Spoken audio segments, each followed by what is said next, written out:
ಡಿ.ಕೆ. ಶಿವಕುಮಾರ್ ಅವರ ಸಂಪುಟದಲ್ಲಿ ಮಂತ್ರಿ ಮಾಡ್ತಿರೋ ಇಲ್ವೋ, ಎರಡನೇ ಲಿಸ್ಟಲ್ಲಿ ನಮ್ಮ ಹೆಸರು ಇರಲೇಬೇಕು, ಇಲ್ಲ ಅಂತ ಹೇಳಿದ್ರೆ ಸರಿ ಇರಲ್ಲ, ರಾಜೀನಾಮೆ ಕೊಡ್ತೀವಿ, ಸರ್ಕಾರ ಬೀಳಿಸ್ತೀವಿ ಅಂತ ಹೇಳಿ ಒಂದಷ್ಟು ಜನ ಶಾಸಕರುಗಳು ಓಪನ್ ಆಗಿ ಮಾತಾಡಿದ್ದಾರೆ.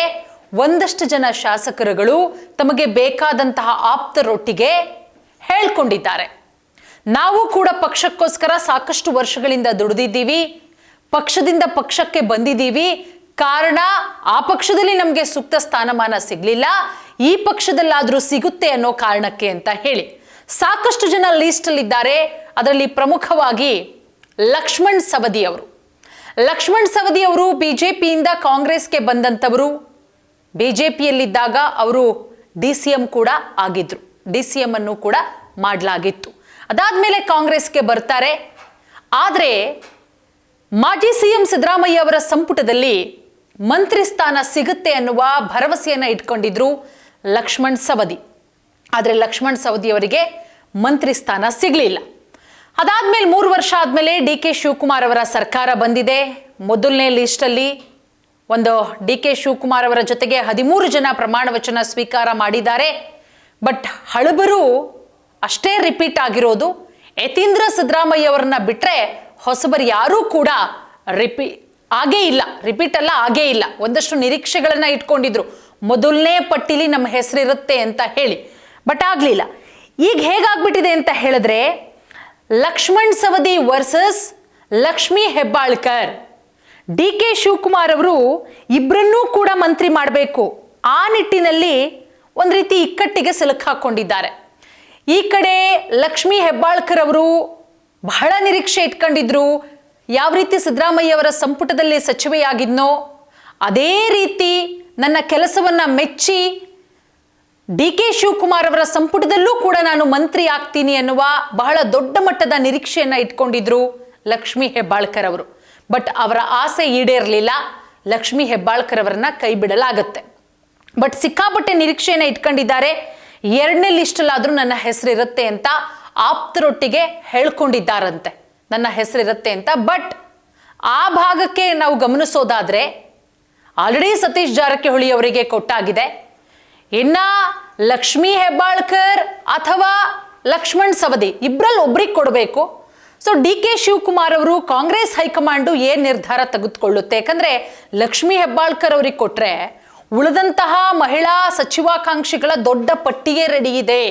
ಉಮಾಶ್ರೀ ಅವರು ರೆಡಿ ಇದ್ದಾರೆ, MLC ಕೋಟಾದಡಿಯಲ್ಲಿ ನನಗೆ ಕೊಡಬೇಕು. ಖನಿಜ ಫಾತಿಮಾ ಅವರು ರೆಡಿ ಇದ್ದಾರೆ, ರೂಪಕಲಾ ಶಶಿಧರ್ ಅವರು ರೆಡಿ ಇದ್ದಾರೆ, ನಯನ ಮೋಟಮ್ಮ ಅವರು ರೆಡಿ ಇದ್ದಾರೆ, ಮಹಿಳಾ ಕೋಟಾದಲ್ಲಿ ನನಗೆ ಕೊಡ್ಲಿ, ಯಂಗ್ ಅಂಡ್ ಎನರ್ಜೆಟಿಕ್ ಆಗಿ ಕೆಲಸ ಮಾಡ್ತೀನಿ ನಾನು. ಸೊ ಹಾಗಾಗಿ ಮತ್ತೊಮ್ಮೆ ಲಕ್ಷ್ಮೀ ಹೆಬ್ಬಾಳ್ಕರ್ ಅವರನ್ನೇ ರಿಪೀಟ್ ಮಾಡಿಬಿಟ್ರೆ, ಅವ್ರಿಗೆ ಕೊಟ್ಬಿಟ್ರೆ ಬೇರೆಯವರು ಖಂಡಿತವಾಗ್ಲೂ ಕೂಡ ರೊಚ್ಚಿಗೇಳುವುದು ಸಹಜ. ಇದರಲ್ಲಿ ಎರಡು ಮಾತಿಲ್ಲ, ಯಾವುದೇ ರೀತಿಯ ಡೌಟ್ ಇಲ್ಲ. ಹಾಗಾಗಿ ಇಲ್ಲಿ ನಾವು ಲಕ್ಷ್ಮಣ್ ಸವದಿ ಅವರ ವಿಚಾರಕ್ಕೆ ಬರೋದಾದ್ರೆ, ಪ್ರಸ್ತುತ ಯಾವುದೇ ರೀತಿಯ ಸಚಿವ ಸ್ಥಾನವನ್ನ ಲಕ್ಷ್ಮಣ್ ಸವದಿ ಅವರು ಹೊಂದಿಲ್ಲ. ಅಥಣಿ ವಿಧಾನಸಭಾ ಕ್ಷೇತ್ರದ ಕಾಂಗ್ರೆಸ್ ಶಾಸಕರಾಗಿದ್ದಾರೆ ಲಕ್ಷ್ಮಣ್ ಸವದಿ ಅವರು. ಅದರ ಜೊತೆಗೆ ಈ ಹಿಂದೆ ಲಕ್ಷ್ಮಣ್ ಸವದಿ ಅವರು BS ಯಡಿಯೂರಪ್ಪ ಅವರ ನೇತೃತ್ವದ ಬಿಜೆಪಿ ಸರ್ಕಾರದಲ್ಲಿ ಕರ್ನಾಟಕದ 8ನೇ ಉಪಮುಖ್ಯಮಂತ್ರಿಯಾಗಿ ಸೇವೆಯನ್ನ ಕೂಡ ಸಲ್ಲಿಸಿದ್ದಾರೆ. ಬಿಜೆಪಿಯಲ್ಲಿದ್ದಂಥ ಅವಧಿಯಲ್ಲಿ ಲಕ್ಷ್ಮಣ್ ಸವದಿ ಅವರು DCM ಕೂಡ ಆಗಿದ್ದರು. ಸೊ ನೋಡಿ, ಕಾಂಗ್ರೆಸ್ ಪಕ್ಷಕ್ಕೆ ಸೇರ್ತಾರೆ. ಸಚಿವ ಸ್ಥಾನದ ಪ್ರಮುಖ ಆಕಾಂಕ್ಷಿ. ಸಿದ್ದರಾಮಯ್ಯ ಅವರ ನೇತೃತ್ವದ ಸರ್ಕಾರದಲ್ಲೂ ಕೂಡ ನನಗೆ ಮಂತ್ರಿ ಸ್ಥಾನ ಸಿಗುತ್ತೆ ಎನ್ನುವ ಬೇಡಿಕೆಯನ್ನ ಇಟ್ಟಿದ್ರು. ಎಲ್ಲೋ ಒಂದು ಕಡೆ ಆಕಾಂಕ್ಷಿಯಲ್ಲಿದ್ರು, ಬಟ್ ಅವರಿಗೆ ಮಂತ್ರಿ ಸ್ಥಾನ ಸಿಕ್ಕಲಿಲ್ಲ. ಸೊ ಹಾಗಾಗಿ ಈಗ ಡಿ.ಕೆ. ಶಿವಕುಮಾರ್ ಅವರ ಸಂಪುಟದಲ್ಲಿ ಮಂತ್ರಿ ಸ್ಥಾನ ಸಿಗುತ್ತೆ ಎನ್ನುವ ಭರವಸೆಯಲ್ಲೂ ಕೂಡ ಇದ್ದಾರೆ. ಅದರ ಜೊತೆಗೆ ಅವರ ಬೆಂಬಲಿಗರು, ಗಾಣಿಗ ಸಮಾಜದ ಮುಖಂಡರು ಕಾಂಗ್ರೆಸ್ ಹೈಕಮಾಂಡ್ಗೆ ಆಗ್ರಹಿಸ್ತಾ ಇದ್ದಾರೆ. ಅದೊಂದು ಕಡೆಯಾದ್ರೆ, ಈ ಕಡೆ ಲಕ್ಷ್ಮೀ ಹೆಬ್ಬಾಳ್ಕರ್ ಅವರು ಬೆಳಗಾವಿ ಗ್ರಾಮೀಣ ವಿಧಾನಸಭಾ ಕ್ಷೇತ್ರದ ಶಾಸಕಿ. ಸೊ ಹಾಗಾಗಿ ಅವರು 2023ರಿಂದ 26ರವರೆಗೂ ಮಹಿಳಾ ಮತ್ತು ಮಕ್ಕಳ ಕಲ್ಯಾಣ ಇಲಾಖೆಯ ಸಚಿವೆಯಾಗಿ ಕೆಲಸ ಮಾಡಿರುವಂತಹ ಅನುಭವ ಇದೆ. ಸೊ ಹಾಗಾಗಿ ಆ ಅನುಭವದ ಆಧಾರದ ಮೇಲೆ ಒಳ್ಳೆ ರೀತಿಯಲ್ಲಿ ಕೆಲಸ ಮಾಡಿದ್ದಾರೆ. ಸಾಕಷ್ಟು ಅಭಿವೃದ್ಧಿ ಕೆಲಸಗಳನ್ನು ಕೂಡ ಮಾಡಿದ್ದಾರೆ. ಇಂದಿನ ಸಂಪುಟದಲ್ಲಿ ಏಕೈಕ ಮಹಿಳಾ ಸಚಿವೆಯಾಗಿದ್ರು ಲಕ್ಷ್ಮೀ ಹೆಬ್ಬಾಳ್ಕರ್ ಅವರು. ಹಾಗಾಗಿ 2ನೇ ಪಟ್ಟಿಯಲ್ಲಿ ಡಿ ಕೆ ಶಿವಕುಮಾರ್ ಅವರ ಸಂಪುಟಕ್ಕೂ ಕೂಡ ಸೇರ್ಪಡೆ ಮಾಡಲಾಗುತ್ತೆ. ಅದರಲ್ಲೂ ಡಿ ಕೆ ಶಿವಕುಮಾರ್ ಅವರಿಗೆ ಆಪ್ತೆಯಾಗಿದ್ದಾರೆ. ಡಿ ಕೆ ಶಿವಕುಮಾರ್ ಅವರನ್ನ ತನ್ನ ಗುರುಗಳು ಅಂತಾನೆ ಕರೀತಾರೆ ಲಕ್ಷ್ಮೀ ಹೆಬ್ಬಾಳ್ಕರ್ ಅವರು. ಹಾಗಾಗಿ ಇಬ್ಬರ ನಡುವೆ ಸಾಕಷ್ಟು ಪೈಪೋಟಿಗಳು, ಫೈಟ್ಗಳಾಗ್ತಾ ಇದೆ. ಈ ಕಡೆ ಲಕ್ಷ್ಮಣ್ ಸವದಿ ಅವರು ಕೂಡ ಇಲ್ಲ, ನನಗೆ ಈ ಬಾರಿ ಸಚಿವ ಸ್ಥಾನ ಬೇಕೇ ಬೇಕು ಅಂತ ಹೇಳಿ ಬರೀ ಆ ಭಾಗದವರಿಗೆ ಕೊಟ್ಟುಬಿಟ್ರೆ ಉಳಿದವರು ಕೂಡ ಕಾಯ್ತಾ ಇದ್ದಾರೆ. ನಮಗೂ ಬೇಕು, ನಮಗೂ ಬೇಕು, ನಾವು 4ರಿಂದ 5 ಬಾರಿ ಮಿನಿಸ್ಟರ್ ಆಗಿದ್ದೀವಿ, ನಾವು ಕಾಂಗ್ರೆಸ್ ಪಕ್ಷದಲ್ಲೇ ಇದ್ದಂಥವ್ರು, ಬೇರೆ ಪಕ್ಷದಿಂದ ಬಂದಂತಹ ಪಕ್ಷಾಂತರಿಗಳು ಖಂಡಿತ ನಾವಲ್ಲ ಅಂತ ಹೇಳಿ ಮತ್ತೊಂದಿಷ್ಟು ಜನ ಲಕ್ಷ್ಮಣ್ ಸವದಿ ಅವರೊಟ್ಟಿಗೆ ಇನ್ನೊಂದಿಷ್ಟು ಜನ ಅಂದ್ರೆ ಬಿಜೆಪಿಯಿಂದ ಬಂದಂಥವ್ರಿದ್ದಾರೆ, JDS ಪಕ್ಷದಿಂದ ಕಾಂಗ್ರೆಸ್ಗೆ ಬಂದವರಿದ್ದಾರೆ.